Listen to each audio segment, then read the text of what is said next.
Wait, a Neo Geo CD title from 2007? What?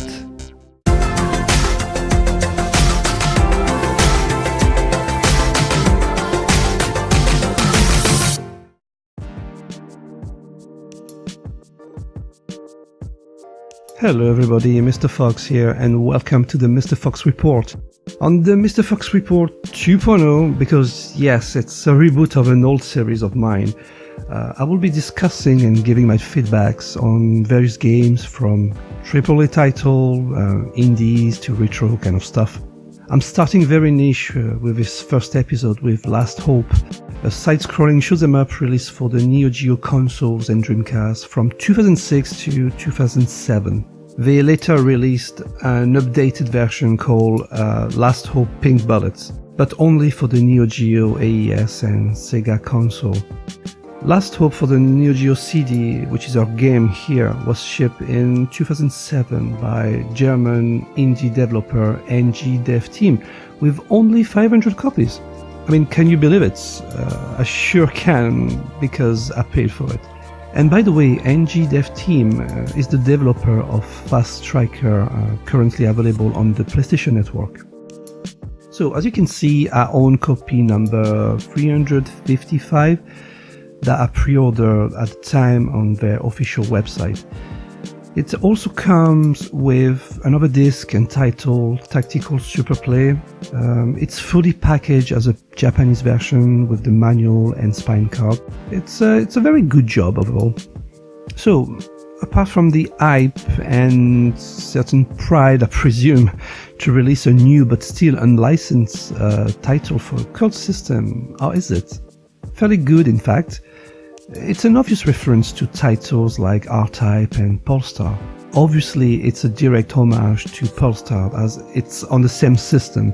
Let's not forget that Polestar itself is heavily influenced by R-Type. So we're basically going full cycle here. The pacing is very similar, as well as the power-up and module gameplay system. One thing they also have in common, they are hard as f***. Last Hope has taken the old-school tribute to the nth degree. You are going to play pans of stages that are going to become imprinted in your mind for a while.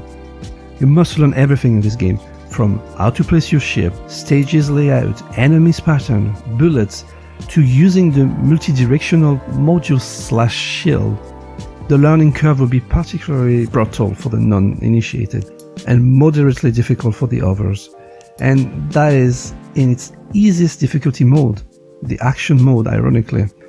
Mastery and patience are the keys here. Don't rush things. Accept your demise, the sooner the better.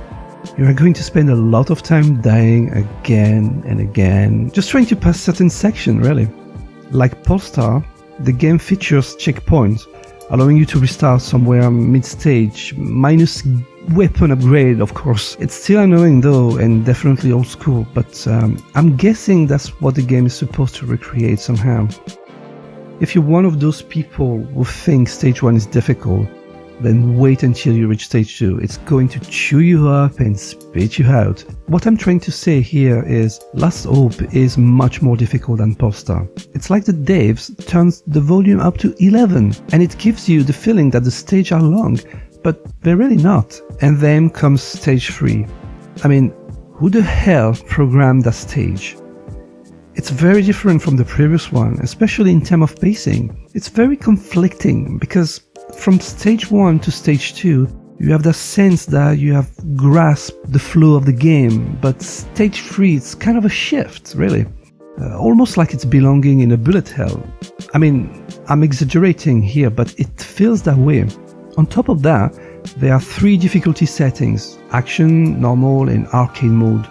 The action one is seemingly supposed to be the easiest one with only added bonuses, where the other ones give you maluses such as slower ship, weaker weapon, and faster bullet.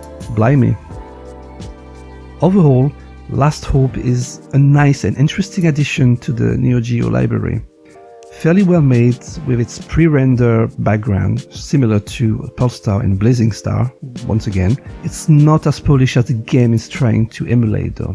Saying it's challenging will be an understatement. It's certainly not for everyone, but I guess it's okay since it's on the ultra niche side of the spectrum.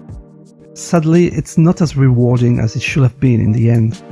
Kudos to the OST, it always feels nicely judged, although some short loops of music are repeating in some stages, and given how often you're going to play that stage, it's become irritating. If you have the chance, you should give it a try. I sure did, and I ended up with tons of failure footage just for you. I hope you enjoy, and I'll see you later.